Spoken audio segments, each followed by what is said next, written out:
नमस्कार. मी तेजस सुकेनकर. शाश्वत अकॅडमीच्या ऑनलाईन प्लॅटफॉर्ममध्ये तुमच्या सर्वांचं मी स्वागत करतो. बघा, विषय तर तुम्हाला समजला आहे. एम-पी-एस-सी सरळ सेवा परीक्षा 2026 आणि 27. आता काय आहे? आता बरेचशा जेवढ्या पण हे बघितल्या आपण सरळ सेवा बघितल्या, ह्या टी-सी-एस आणि आय-बी-पी-एसच्या माध्यमातून पार पाडल्या जात होत्या. पण आता इथून पुढे जेवढ्या पण सरळ सेवा असणार आहे, ह्या सर्व सरळ सेवा कोणाकडून कंडक्ट केल्या जाणार आहे? तर एम-पी-एस-सी कडून. आता नावात जरी सरळ सेवा जरी असलं, पण ही परीक्षा सरळ होणार नाहीये. ही परीक्षा एम-पी-एस-सी घेणार आहे. मग आता एम-पी-एस-सी ज्यावेळेस ही परीक्षा घेईल, त्यावेळेस याच्या काठिण्य पातळीमध्ये कसे चेंजेस असणार आहे आणि कोणत्या दर्जाचे प्रश्न घेतले जाणार आहे, याबद्दल आपण काय करणार आहोत? चर्चा करणार आहोत. ओके. आता इथे जर आपण नीट बघितलं, आपण डिस्कस करतो आहे येणाऱ्या सरळ सेवेला मराठी विषयांचं वेटेज कसं असणार आहे किंवा त्याच्या प्रश्नांचं स्वरूप कसं असणार आहे, त्याबद्दल आपण चर्चा करणार आहोत. इथे टोटली आतापर्यंत जेवढ्या पण महाराष्ट्रामध्ये सरळ सेवा झाल्या किंवा एम-पी-एस-सीच्या पी-एस-आय असो किंवा राज्यसेवा असो, कोणतीही सरळ सेवा असो, मराठीचा हाच सिलेबस दिसून येतोय आपल्याला. हाच सिलेबस. या सिलेबसमध्ये काय आहे? हा दिसायला जरी तुम्हाला सोपा दिसतो आहे, पण याच्यामध्ये अनेक घटक आणि उपघटक हे काय आहे? अंतर्भूत आहे. ठीक आहे. मग आपण प्रॉपरली पहिले काय करून घेऊ? हा सिलेबस मध्ये नेमकं काय काय आहे आणि काय काय नाहीये हे पहिले डिस्कस करू. राईट? इथे बघा, इथे आपल्याला पहिले स्टार्टिंगला दिसतंय सर्वसामान्य शब्दसंग्रह, सेकंड मध्ये वाक्यरचना, त्याच्यानंतर व्याकरण, म्हणी व वाक्यप्रचार आणि उतारावरील प्रश्नांची उत्तरे. म्हणजे हा जो सिलेबस आहे मराठीचा, हा 3 भागामध्ये विभागला जातो. 3 भाग आहे. इम्पॉर्टंट 3 भाग जे मराठीला पूर्णपणे त्याचा पाया आहे. मग 3 भाग कोणते आहे या पूर्ण सिलेबसचे? तर 3 भाग आहे. एक आहे व्याकरण, सेकंड आहे शब्दसंग्रह आणि तिसरा आहे उतारावरील प्रश्नांची उत्तरे. हे 3 भाग जे अति महत्वाचे. मग आता हे 3 भागामध्ये आपण ते विभागलेलंच आहे. इथे क्लिअरली दिसतंय. म्हणजे पूर्ण मराठी व्याकरणाचा जो आपल्याला अभ्यास करायचा आहे ना, तो पूर्णपणे ह्या भागावर आधारलेला आहे. एक व्याकरण, एक शब्दसंग्रह आणि 3 उतारा. आता व्याकरणमध्ये जर आपण बघितलं तर साधारणतः 40 ते 42 टॉपिक आहे. किती टॉपिक आहे? 40 ते 42 टॉपिक, जे महत्वाचे, अति महत्वाचे, जे प्रत्येक सरळ सेवेला काय केले जातात? विचारले जातात. आता सर्वात महत्वाचं आपण इथे एक गोष्ट पहिले प्राथमिक आपण क्लिअर करून घेऊ, की आतापर्यंत टी-सी-एस आणि आय-बी-पी-एसच्या माध्यमातून ज्या एक्झाम्स होत होत्या, तर त्या एक्झाम मध्ये विषय काय होत होता, की ठराविक काही घटक विचारले जात होते. ठराविक. पण आता ही परीक्षा जर एम-पी-एस-सी कडे वर्ग केली जाते, तर मग याच्यामध्ये सर्वच्या सर्व मराठीचे घटक आणि उपघटक हे काय केले जाणार आहे? विचारले जाणार आहेत. मग ठीक आहे. मग त्याच अनुषंगाने आपल्याला काय करायचं आहे? अभ्यास करायचा आहे. मग आता इथे बघा, मी ऑलरेडी हे 3 घटक तुमच्याशी डिस्कस केलेले आहे. व्याकरण, शब्दसंग्रह आणि उतारा. मग आता याची डेप्थ लेवल कशी असणार आहे? कसे कसे प्रश्न विचारले जातात आणि याच्या अगोदर एम-पी-एस-सीने काही सरळ सेवा ऑर्गनाइज केलेल्या आहे का? आयोजित केलेल्या आहे का? याबद्दल सुद्धा आपण काय करणार आहोत? चर्चा करणार आहोत. पण प्राथमिक सांगायचं तर टी-सी-एस मध्ये काही ठराविक टॉपिक होते आणि आता एम-पी-एस-सी कडे वर्ग केल्यामुळे होणार काय आहे? याच्यामध्ये जो प्रश्नांचे जे स्वरूप आहे ते थोडं आणखी वाढणार आहे. मग आपण काय याच्यामध्ये नियोजन ठेवायचं आहे आणि काय करायचं आहे याबद्दल आपण चर्चा करू. ठीक आहे. बघा पुढे बघा. इथे जर आपण नीट बघितलं, प्रश्नसंख्या. आता एम-पी-एस-सी सरळ सेवा 2026 आणि 27 मध्ये जी ऑर्गनाइज करणार आहे, आयोजित करणार आहे, त्याच्यामध्ये अजूनही प्रश्नांची जी स्वरूप आहे किंवा जी प्रश्न संख्या आहे ती किती असणार आहे, काय असणार आहे, हे अद्याप अजून पण गुलदस्त्यात आहे. मग ठीक आहे. मग तरी आपण ढोबळमानाने असं गृहीत धरून घेऊ की प्रश्न संख्या ही किती असणार आहे? 25 असू शकते किंवा 50 असू शकते आणि 25 जर असेल तर एकूण गुण किती असणार आहे? 50 असणार आहे किंवा 50 जर असेल तर एकूण गुण संख्या किती असणार आहे? 100 असणार आहे. राईट? मग आता हा जो दर्जा आहे, हा दर्जा आहे. मग दर्जा हा कशाचा असणार आहे? पदवीचा असणार आहे. हमखास हा दर्जा काय असणार आहे? पदवीचा असणार आहे. ठीक आहे. मग आता हे क्लिअर झालं. आपण हे म्हणजे अजून परीक्षा योजना अजून आलेली नाहीये. मग त्यामुळे आपण सांगू शकत नाही की एक्झॅक्टली मार्क्स किती असणार आहे किंवा त्याचं डिवायडेशन कसं असणार आहे. ठीक आहे. तरी पण मी ही एक ढोबळमानाने मी तुम्हाला विभागणी दिलेली आहे प्रश्नांची आणि गुणांची. ठीक आहे. पुढे बघू आपण. पुढे काय डिस्कस करायचंय. मग आता मेन मुद्दा येतो अभ्यासक्रमाचा. मेन मुद्दा अभ्यासक्रमाचा. ठीक आहे. मग आता एमपीएससी ऑर्गनाइज करणार आहे, हरकत नाही. मग आता एमपीएससी कोणते कोणते घटक त्याच्यामध्ये अंतर्भूत करणार आहे ते आपण एकदा बघून घेऊ. आता पहिले मी तुम्हाला पहिलेही सांगितलं की जे मराठी व्याकरण आहे हे 3 भागात विभागलं गेलेलं आहे. 3 भाग आहे. एक व्याकरण आहे, एक शब्दसंग्रह आहे आणि एक आहे उतारा. राईट? मग आता विषय असा आहे नेमका की आपण काय करू, पहिले सर्वसामान्य शब्द संग्रह बद्दल काय करून घेऊ, डिस्कस करू. म्हणजे ते 3 घटक पैकी मी एक घटक काय करतोय, सुरुवात करतोय. मग आता सर्वसामान्य शब्द संग्रह मध्ये काय विचारलं जातं रे बाबांनो, तर पूर्णपणे ज्याला आपण इंग्लिशमध्ये व्होकॅब्युलरी पण म्हणतो. काय म्हणतो व्होकॅब्युलरी, म्हणजे थोडक्यात आपल्याला शब्द संग्रह बघायचा आहे. आता या शब्द संग्रह मध्ये आपल्याला काय काय बघायचं आहे आणि कसे प्रश्न विचारले जातात हे एकदा आपण बघून घेऊ. जर आपण नीट बघितलं तर समानार्थी शब्द काय आहे, समानार्थी शब्द. त्याच्यानंतर विरुद्धार्थी शब्द आहे, शब्द समूहाबद्दल एक शब्द आहे, अलंकारिक शब्द आहे, संस्कृत शब्द आहे, वाक्यप्रचार आहे, म्हणी आहे, शुद्ध शब्द अशुद्ध शब्द आहे आणि मराठी साहित्यविषयक माहिती या संदर्भात काय आहे, सगळी टोटली प्रश्न काय केले जातात, विचारले जातात. मग ठीक आहे, मग आता विषय काय नेमका याच्यातला, या शब्द संग्रहाचा याचं स्वरूप कसं असतं, कोणत्या स्वरूपात प्रश्न विचारले जातात याबद्दल आपण चर्चा करू. नीट बघा. आता समानार्थी ना, तर आपण जर बघितलं ना, टोटल टोटल 70 ते 80 समानार्थी जे आतापर्यंत आयोगाने सर्वाधिक वेळा विचारले गेलेले आहे. आणि आपला जो भर असणार आहे आपल्या अकॅडमीचा किंवा आपल्या इथून पुढे जे काही आपले लेक्चर स्टार्ट होणार आहे त्याच्यामध्ये आपला भर हा पूर्णपणे कशावर असणार आहे, प्रिव्हियस इयर क्वेश्चनवर. म्हणजे आपल्याला असं काही ढोबळ मानेने 70-80 किंवा 400-500 असे समानार्थी विरुद्धार्थी करायचे नाही. जे आयोगाने विचारलेले, जो आयोगाचा भर आहे त्याच्यामध्येच आपल्याला काय करायचं आहे, खेळायचं आहे. मग ठीक आहे, मग समानार्थी शब्द ठीक आहे, विरुद्धार्थी शब्द आपल्याला बघायचे आहे, शब्द समूहाबद्दल एक शब्द बघायचा आहे. आता याच्यामध्ये आणखी काही एक एक पॅटर्न आहे, तो एक समजून घ्या. तो पॅटर्न कोणाकोणाचा आहे ते सांगतो मी तुम्हाला. फॉर एक्झाम्पल वाक्यप्रचार आणि म्हणी हा जो पॅटर्न आहे याच्यामध्ये ना आयोगाने सातत्याने ना काही चेंजेस केलेले. मग ते चेंजेस कसे ते तुम्हाला मी सांगतो. ते काय करतात, एखादी म्हण विचारतात. आता म्हणीचा आपण जर बघितलं टीसीएस आणि आयबीपीएस नुसार जर आपण गेलो तर म्हणीचा काय विचारला जातो, कायम अर्थ विचारला जातो. पण इथे आयोगाचं तसं नाहीये. ते काय करतात, एक म्हण घेणार, त्या म्हणला समानार्थी म्हण देणार किंवा त्या म्हणला विरुद्धार्थी म्हण शोधायला लावणार. ह्या म्हणजे ह्या लेवलचा तो पॅटर्न आहे. म्हणजे फॉर एक उदाहरण एक डिस्कस करतो लागलं असं तुमच्याशी, आयोगाने विचारलेला प्रश्न आहे की आता समजा हा पेन आहे, मी हा पेन इथे ठेवलेला आहे, राईट, आणि मी इकडे तिकडे शोधतो, अरे पेन गेला कुठे. ओके, मग नंतर मला कळतं की अरे हा पेन खिशातच होता. थोडक्यात हे मला याला म्हण जी मॅच होती, काखेत कळसा आणि गावाला वळसा. मग त्यांनी असं विचारलं की काखेत कळसा गावाला वळसा या म्हणीला समानार्थी म्हण कोणती आहे, तर कांदा पडला पेवात पिसे इंडे गावात, असे टाईपचे प्रश्न आहे. म्हणजे आपल्याला हे समजलं गेलं पाहिजे की त्यांना काय अपेक्षित आहे. आता ते दिवस गेलेले आहे सिंपल प्रश्न येण्याचे. म्हणजे मराठीमध्ये शब्दांच्या जाती किती आहे बाबा, ते आता प्रश्न विचारले जात नाही आणि त्या प्रश्नांची अपेक्षाही ठेवू नका. मग आपल्याला करायचं काय, थोडी डेप्थ लेवल वाढवावी लागणार आहे. थोडं आपल्याला एमपीएससी किंवा आयोगाच्या नुसार आपल्याला चालावं लागणार आहे.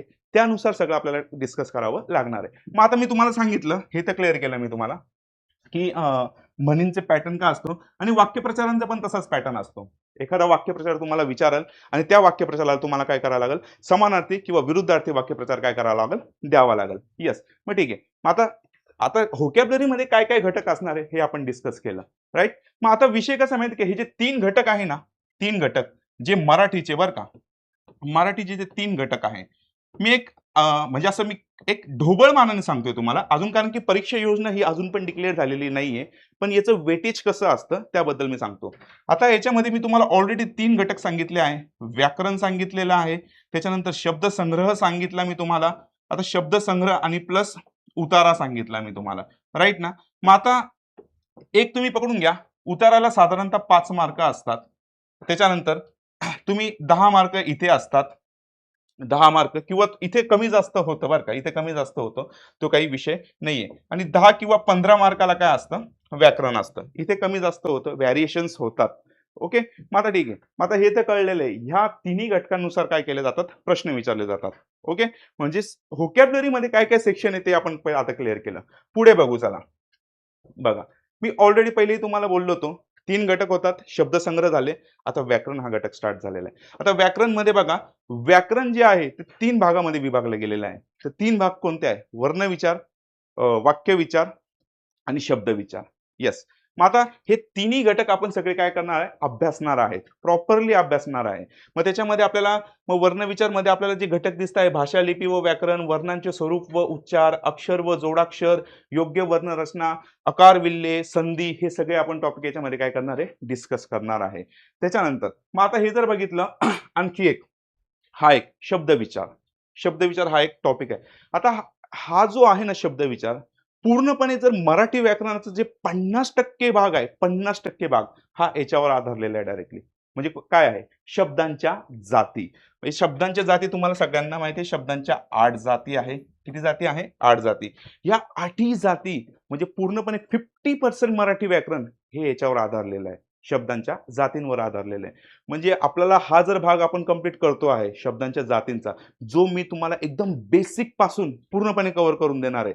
आणि एकदम म्हणजे आपण म्हणतो ना, ही जी बॅच असणार आहे आपली मराठीची, ही बेसिक टू ॲडव्हान्स बॅच असणार आहे. म्हणजे आपण शून्यापासून सुरुवात करू. म्हणजे राम आंबा खातो या टाइपची तुम्हाला उदाहरणं अपेक्षा ठेवू नका. ओके. उदाहरणं आपण मोठेच घेणार आहे. पण बेसिक लेव्हल पासून तर हार्ड लेव्हल पर्यंत आपण काय करणार आहे? घेऊन जाणार आहे. आणि आयोगाचे जे महत्त्वाचे जे टॉपिक विचारले जातात, वाक्य पृथक्करण असो किंवा अभिधा व्यंजना हे या ज्या शब्दशक्ती आहे, त्याचे उपप्रकारवर जास्त प्रश्न विचारले जात आहे. सारोपा, निरूढा, रूढ अभिधा ह्या टाइपचे आपण डीप लेव्हलला जाणार आहे. पण हे डीप लेव्हलला आपण डायरेक्ट नाही जाणार आहे. तर आपण जाणार कसं आहे? बेसिक टू ॲडव्हान्स जाणार आहोत. ठीक आहे. मग आता मी तर तुम्हाला क्लिअर करून दिलं की शब्दांच्या ज्या 8 जाती आहे याच्यावर 50% मराठी व्याकरण काय आहे? आधारलेलं आहे. ठीक आहे. मग याच्यामध्ये आणखी काही इतर पण काही टॉपिक आहे, म्हणजे शब्दशक्ती आहे, काव्यगुण आहे, रस आहे, शब्दसिद्धी आहे, हे असे काही टॉपिक आहे. त्याच्यानंतर तिसरा घटक जो आहे वाक्यविचारांचा. कोणता आहे? वाक्यविचारांचा. मग वाक्यविचारांमध्ये वाक्यांचे प्रकार, त्याच्यानंतर वाक्य रूपांतर, वाक्य संश्लेषण, आणखी जर बघितलं प्रयोग, ओके, प्रयोग, विरामचिन्ह आणि जो एमपीएससीला जो सर्वाधिक जास्त प्रमाणात आवडतो आणि पोरांचे प्रश्न सर्वाधिक जास्त चुकतात आणि तो टॉपिक आहे वाक्य पृथक्करण. काय आहे? वाक्य पृथक्करण.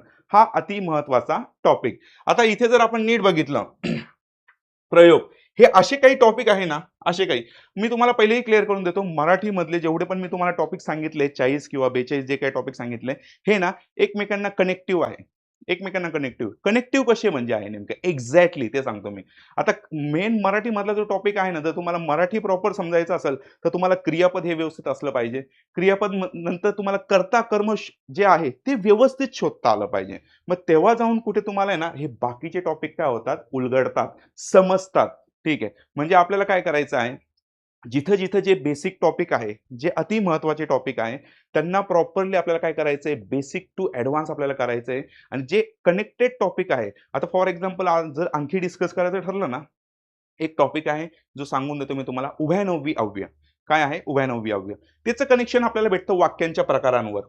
कुठे कनेक्शन भेटतं? वाक्यांच्या प्रकारांवर. म्हणजे वाक्यांचे प्रकार कोणते? ते केवळ वाक्य, संयुक्त वाक्य आणि मिश्र वाक्य. म्हणजे आपल्याला असे काही टॉपिक आहेत जे कनेक्टिव्ह आहे. मग ते करतानाच आपल्याला बेसिक टू ॲडव्हान्स ही बॅच आपल्याला काय करणार आहे? उपयोगी ठरणार आहे. ठीक आहे. मग आपण आत्तापर्यंत मी तुम्हाला शब्दसंग्रहाबद्दल डिस्कस केलं. त्याच्यानंतर व्याकरणाचे कोणते-कोणते घटक असतात याबद्दल मी तुमच्याशी डिस्कस केलं. आणि तिसरा जो शेवटचा जो घटक राहिला आहे उतारा.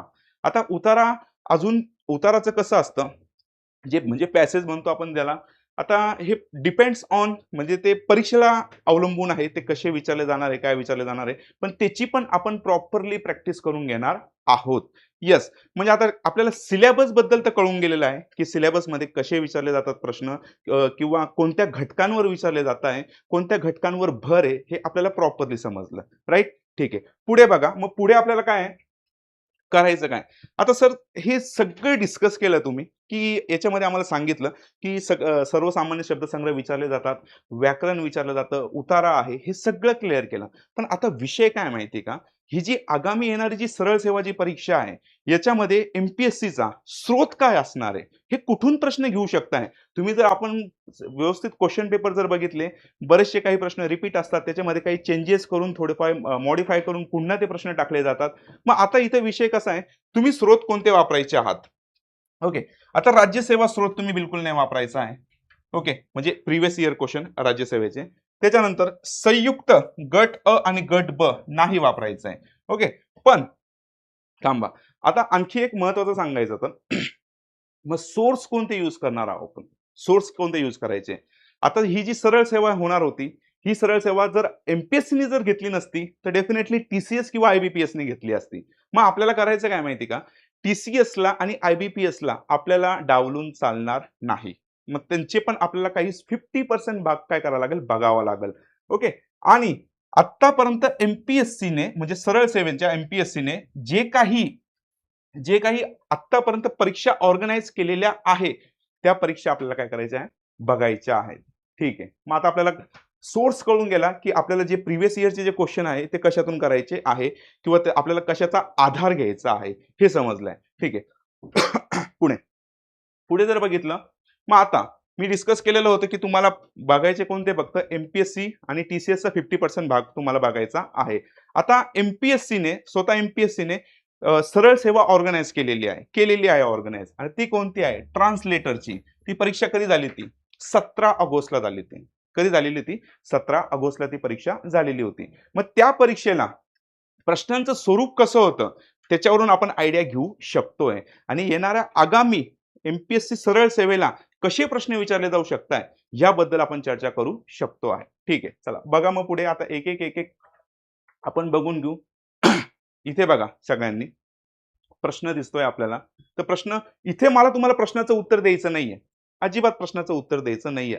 मला तुम्हाला फक्त आणि फक्त काय दाखवायचं आहे, पॅटर्न दाखवायचा आहे की पॅटर्न कसा आहे.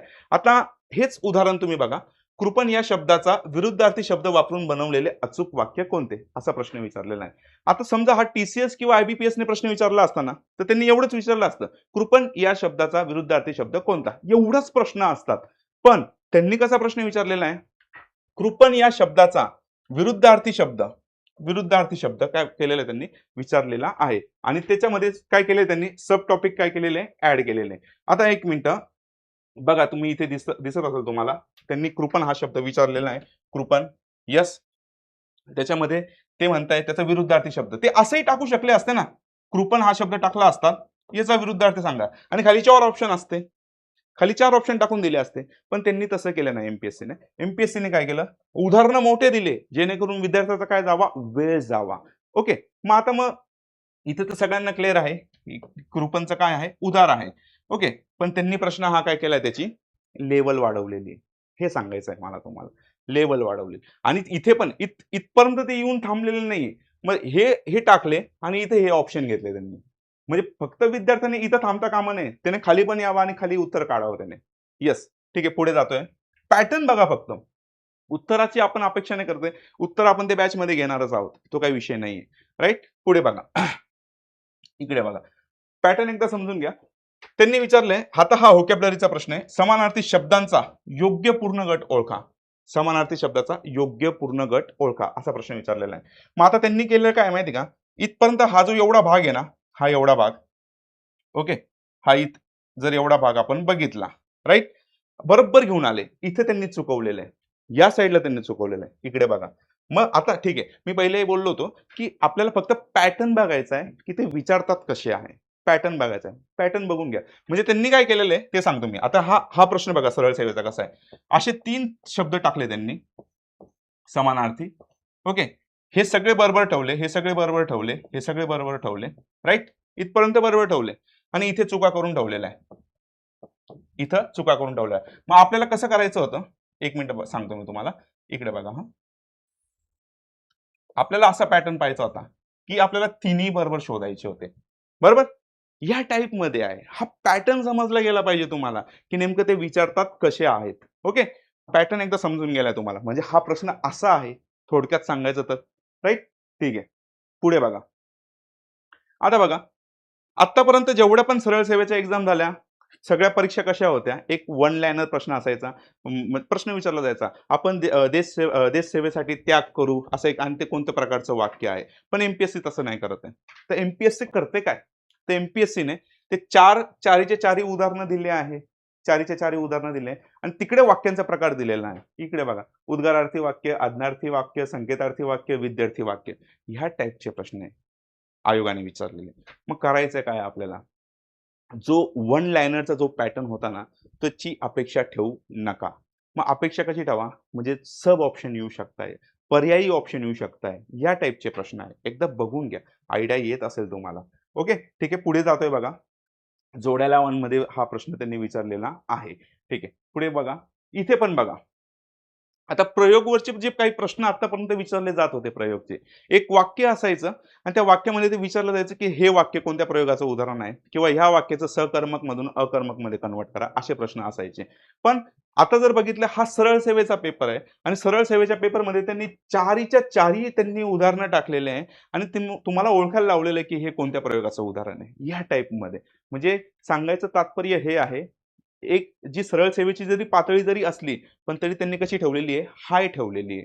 मग तुम्हाला हे जर शिकून घ्यायचं असेल तर कुठलं तरी प्रोडक्टिव्ह अकॅडमी मधूनच शिकावं लागणार आहे, ज्याचा भर हा कशावर असतो, PYQ वर असतो. आणि मेन मी तुम्हाला आणखी एक महत्वाची गोष्ट सांगतो, कोणतीही परीक्षा पास व्हायची असेल ना, कोणतीही परीक्षा, ती केवळ अभ्यास करून होत नाही, तर ती परीक्षा प्रॉपरली प्रिव्हियस इयरचे क्वेश्चन बघून त्याच्यामध्ये थोडेफार चेंजेस करून परीक्षा पास व्हावी लागते.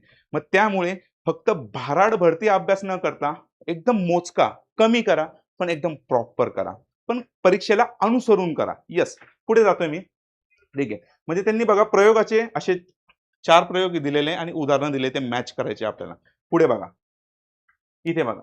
इथे पण बघा. समानार्थी शब्द दिलेले आहे. समानार्थीचं काय करायचं आपल्याला? हे करायचंय. म्हणजे नदीला कोणता समानार्थी शब्द आहे ते आपल्याला चेक करायचंय. आता आणखी एक महत्त्वाचं, जर महत्त्वाचे, अति महत्त्वाचे 70 एक समानार्थी शब्द आहे. 70. त्याची पाठ म्हणजे पूर्ण व्होकॅब्युलरीची जबाबदारी, जेवढी पण तुमची व्होकॅब्युलरी आहे, समानार्थी, विरुद्धार्थी आहे, वाक्यप्रचार आहे, ती सगळी पूर्णपणे व्यवस्थित करून द्यायची जबाबदारी माझी. ते कसं करायचं, काय करायचं, तो माझा प्रश्न. तो माझा प्रश्न असणार आहे. मग त्यामुळे या बाबतीत तुम्ही याची तर बिलकुल चिंता करू नका की हे कसं केलं जाईल आणि कसं शिकवलं जाईल. येस, ठीक आहे. पुढे बघा. मी तुम्हाला पॅटर्न्स दाखवतोय की पॅटर्न कसे विचारले जातात परीक्षेला. आता हे वाक्य आहे, त्याचा अर्ज फेटाळण्यात आला, या होकारार्थी वाक्याचा नकारार्थी करा. हा ठीक आहे, हा रेग्युलर पॅटर्न आहे. असे पण बाकीच्या सरळ सेवेला प्रश्न विचारले जातात. याच्यामध्ये काही एवढं काही विशेष नाहीये. ठीक आहे, पुढे इकडे बघा. हा, आता एक आणखी एक पॅटर्न आहे बघा. हा एक पॅटर्न मी तुम्हाला सांगून देतो. होतं काय माहिती का, काही वाक्यप्रचार आहे जे सिमिलर, म्हणजे ते साम्य दाखवतात. काय दाखवतात? साम्य. आता पाणी पाजणे, पाणी भरणे किंवा की असे म्हणजे पाण्याचे सगळे वाक्यप्रचार, सगळे कनेक्टिव्हिटी असतात. तसं आता हे बघा, हे सगळे जे वाक्यप्रचार आहे, हे कशाशी रिलेटेड आहे? नाकाशी रिलेटेड आहे. मग आपल्याला असे पण काही वाक्यप्रचार असणार आहे, जे सारखे-सारखे असणार आहे. म्हणजे राम असणे, राम नसणे, राम म्हणणे, हे आता हे 3 वाक्यप्रचार आहे. याच्यामध्ये कंटिन्यू काय आला? राम आला. मग हे आपल्याला काय करावं लागेल? अगोदरच साईडला काढून ठेवावं लागेल आणि त्याच्याबद्दल आपल्याला काय करावं लागेल? डिस्कस करावं लागणार आहे. हे बघा सगळे वाक्यप्रचार. हे बघून घ्या एकदा. जे पूर्णपणे कशाशी डिस्कस करताय? इथेही नाक आहे, इथेही नाक आहे, इथेही नाक आहे, इथेही नाक आहे. म्हणजे याच्यावरून तुम्ही हा बोध घ्यायचा आहे, की हे काय करतायत, आयोग काय करतायत सरळ सेवेला, तर ते बरोबर असे जे काही सारखे-सारखे जे हे असतात ना, म्हणजे राम, राम, राम किंवा नाक, नाक, नाक, हे पहिले यांचे वाक्यप्रचार पहिले आपण साईडला काढून घेऊ. म्हणजे जेणेकरून ते काय होऊन परीक्षेला जर आले, तर असे या पद्धतीने आपल्याला काय व्हायला पाहिजे? टॅकल व्हायला पाहिजे. That's all. पुढे इकडे बघा. ठीक आहे. बघा, आता हा जो प्रश्न आहे ना, हा प्रश्न, ह्या प्रश्नाचा पॅटर्न काय आहे? आता सरळ सेवा जरी असली परीक्षेला, पण प्रश्नांचे काही एक वेगळी पद्धत असते. परीक्षेला जे विचारले जातात. आता हा जो प्रश्न आहे ना, हा प्रश्न आहे पूर्वार्ध आणि उत्तरार्धावर. मग आता विद्यार्थ्यांना ही सुद्धा कन्सेप्ट क्लिअर झाली पाहिजे. पूर्वार्ध म्हणजे काय सर आणि उत्तरार्ध म्हणजे काय? काय नेमकी सर ही कन्सेप्ट पूर्वार्ध आणि उत्तरार्ध? हे याच्यासाठी क्वेश्चन पेपर अनालिसिस लागतं आपल्याला. याच्यासाठी क्वेश्चन पेपर बघावा लागतो. आता हा आपण क्वेश्चन पेपर का घेतलाय? कारण की हा क्वेश्चन पेपर एमपीएससीचा सरळ सेवेचा आहे आणि येणारी सरळ सेवा ही कोण ऑर्गनाइज करणार आहे? एमपीएससीच करणार आहे. ठीक आहे. मग आता विषय हा आहे की हा प्रश्न आहे पूर्वार्ध आणि उत्तरार्धावर. इथे बघा, मी एकदा प्रश्न वाचून घेतो, तुम्हाला एक आयडिया येऊन जाईल तुम्हाला. ते म्हणताय, मराठी व्यंजनांमध्ये अनुनासिक वर्ण 6 आहेत. इथपर्यंत ते आले. आणि ज्या व्यंजनांचा उच्चार नाकातून होतो त्यांना अनुनासिक म्हणतात. येस. मग ते म्हणताय की याचा पूर्वार्ध बरोबर आहे का उत्तरार्ध बरोबर आहे? थांबा आता एक मिनिट. आता इथे तर इथे जर आपण नीट बघितलं, हे सेंटेन्स क्रमांक 1 आहे आणि हे सेंटेन्स क्रमांक 2 आहे. म्हणजे म्हणजे वाक्य क्रमांक 1, वाक्य क्रमांक 2. मग आपण जर नीट बघितलं, जे पहिलं वाक्य असतं ना, पहिलं वाक्य त्याला म्हणायचं पूर्वार्ध वाक्य. त्याला काय म्हणायचं? पूर्वार्ध वाक्य. आणि जे सेकंड सेंटेन्स असतं ना, त्याला म्हणायचं उत्तरार्ध वाक्य. म्हणजे मग आपल्याला त्याच्यावरून कॅल्क्युलेट करायचं. काय करायचं? की याचा पूर्वार्ध बरोबर, म्हणजे याचं पहिलं वाक्य बरोबर आहे का दुसरं वाक्य बरोबर आहे? या पद्धतीने. म्हणजे हे सुद्धा कळलं गेलं पाहिजे पूर्वार्ध आणि उत्तरार्ध म्हणजे नेमकं काय पोरांना. म्हणजे हेच माहिती नसेल त्या प्रश्नाचं आपल्याला उत्तर भेटणार नाही. याच्यासाठी क्वेश्चन पेपर अनालिसिस महत्वाचं आहे आपल्यासाठी. ठीक आहे, पुढे बघा. आता हा दुसरा पेपर होता सब इन्स्पेक्टर एक्साइजचा, म्हणजे जो सरळ सेवा एमपीएससीने काय केला होता, ऑर्गनाईज केलेला होता. 23 सप्टेंबरला हा ऑर्गनाईज केलेला पेपर आहे. आता हा पेपर काय आहे, आपण पेपर का डिस्कशन करतोय की तुम्हाला आयडिया यावी की नेमकं विचारलं काय जातंय, नेमकं एक्झॅक्टली काय कव्हर केलं जातंय आणि आपल्याला काय कव्हर करायचंय. येस, आता sub inspector excise group C चा पेपर आहे जो 23 सप्टेंबरला झालेला होता. आता हा जर इथे बघा तुम्ही, आता हा बेसिक प्रश्न आहे. साळुंकी दूर हिरवळीवर पिलासाठी चारा टिपत होती.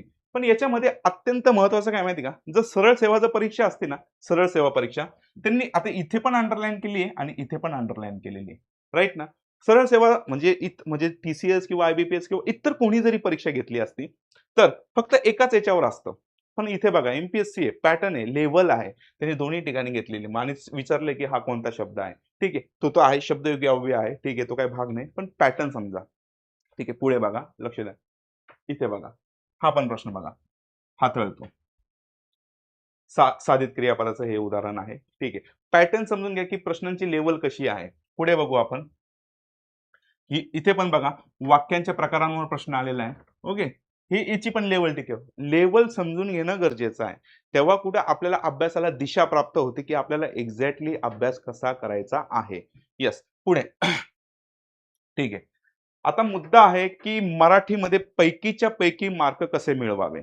मी तर ज्यावेळेस हे लेक्चर स्टार्ट झालं त्यावेळेस मी तुम्हाला पहिलेही बोललो की आपल्याला 3 घटक काय करायचे आहे, महत्वाचे आहे. व्याकरण, शब्दसंग्रह आणि उतारा. म्हणजे हे जर 3 घटक आपण करतोय व्यवस्थित तर 100% आपल्याला पैकीच्या पैकी मार्क मिळणार आहे. पण हे पैकीच्या पैकी मार्क मिळवून देण्याची जबाबदारी सुद्धा आम्ही घेतोय. म्हणजे याची जी शाश्वती आहे ही शाश्वत अकॅडमीतूनच तुम्हाला देतोय आम्ही. मग आता कसं नेमकं, काय नेमकं करायचं, काय नेमकं आपल्याला ते तिन्ही घटकवर एकदम प्रॉपरली फोकस करायचा आहे, एकदम प्रॉपरली त्याच्यावर लक्ष द्यायचं आहे. आणि ते घटक फक्त तुम्ही नाही करणार आहे, हे लक्षात असू द्या. ते घटक मी मी तुमच्यासोबत तुमच्याकडून करून घेणार आहे. जरी आपण ऑनलाईनच्या माध्यमातून असणार आहे पण तरी त्याची जबाबदारी पूर्ण माझ्यावर आहे. त्या बाबतीत तुम्ही निश्चिंत राहा, राईट. म्हणजे पैकीच्या पैकी आपल्याला मार्क मिळवायचे. येस, म्हणजे 25 पैकी 23 किंवा 24 हा खूप उत्कृष्ट स्कोर मानला जातो. आता तिथपर्यंत जर पोहोचायचं असेल तर आपल्याला करावं काय लागणार आहे, 25 पैकी 23 किंवा 24 मार्क जर आपल्यापर्यंत पोहोचायचं असेल तर करावं आपल्याला एकच लागणार आहे. बघा, एक म्हण दिलेली आहे, मी एक म्हण दिलेली. म्हण काय बघा, साखराचे 4 दाणे बरे, साखरेचे 4 दाणे बरे पण गुळाची पोतेरी नको. म्हणजे काय नेमकं एक्झॅक्टली, तर मला सांगायचं हे आहे की मला भराड भरती नाही करायचं आहे, खूप सारे पुस्तकं जमा नाही करायचे मला. तर मला करायचं काय आहे, जे परीक्षेला जे विचारलं जातं, आयोगाला जे अपेक्षित आहे मला ते करायचंय. मग आता आयोगाला आपण समजणार कसं की आता आयोगाला जर समजायचं असेल आपण कुठून समजू शकतो आयोगाला, तर आयोगाला आपण समजू शकतो आहे क्लिअरली पीवायक्यूच्या माध्यमातून. पीवायक्यूच्या माध्यमातून एकदा पीवायक्यू तुम्हाला समजले, एकदा पॅटर्न समजला हे कसे विचारताय, तर तुम्ही अर्धी लढाई तिथं जिंकलेली आहे. मग आता हे पैकीच्या पैकी मार्क मिळवायचे, एवढे आपल्याला साखरेचे 4च दाणे बरे आहे, गुळाची पोतेरी नकोय आपल्याला, राईट. मग हे कसं करायचं, एक एक म्हणजे परीक्षेला अनुसरून आपल्याला जायचं आहे, परीक्षेला जे हवं आहे ते बघायचं आहे. त्याच्यानंतर पीवायक्यू वर सर्वात जास्त भर द्यायचा आहे. आणि हे सगळं करत असताना हा जो तिसरा जो भाग आहे हा तो तुम्हाला ठेवायचा आहे, सातत्य. तेव्हा कुठे आपल्याला जाऊन हे काय होणार आहे, सगळं क्लॅरिटी येणार आहे. म्हणजे आपलं पूर्णपणे ह्यानुसार जर तुम्ही जाताय, मी पुन्हा एकदा सांगतो अति महत्वाचं, जर तुम्हाला येणाऱ्या आगामी सरळ सेवेला मध्ये तुमचं जर सिलेक्शन तुम्हाला जर 100% करायचं असेल तर 2 गोष्टीशिवाय तुम्हाला पर्याय नाही. पहिली म्हणजे कोणती, आतापर्यंत एमपीएससीने केलेल्या सर्व प्रश्नांचा तुम्हाला काय करायला लागणार आहे, बघायला लागणार आहे, पूर्णपणे विश्लेषण करायला लागणार आहे. ही झाली पहिली गोष्ट. आणि तुम्हाला परीक्षेला अनुसरून जावं लागणार आहे, ही झाली पहिली गोष्ट. आणि सेकंड जी आहे, तुम्हाला शाश्वत अकॅडमी शिवाय पर्याय नाहीये. कारण एकमेव शाश्वत अकॅडमी आपली आहे की जी पीवायक्यूच्या माध्यमातून, पीवायक्यू ते हे नाही, तुम्ही भाराड भरती नका करत बसू. आम्ही तुम्हाला मोठमोठाले पुस्तकाने हे याचं काही डिस्कशन करणारच नाहीये. जे परीक्षेला पाहिजे आहे ना, जे परीक्षेला पाहिजे आहे ते आपण देणार आहोत. ही परीक्षा जी आहे सरळ सेवेची, ही तुमची काही परीक्षा असं काही रिटर्न मध्ये नाही की तुम्हाला नॉलेजची गरज नाही. इथे 4 ऑप्शन असणार आहे, 4 ऑप्शन. या 4 ऑप्शन मधून तुम्हाला एक टिक करायचं आहे. ही एवढीच परीक्षा आहे. मग तुम्हाला जर तिथे जाऊन जर क्वेश्चन सॉल्व्ह करायचे, भर कशावर द्यावा लागणार आहे, हमखास आपल्याला पीवायक्यू वर भर द्यावी लागणार आहे. ओके, मग असे तुम्ही अपेक्षा करा, आमच्यासोबत जुळा आणि येणाऱ्या आगामी 2026 आणि 27च्या परीक्षेमध्ये यश संपादन करा. थँक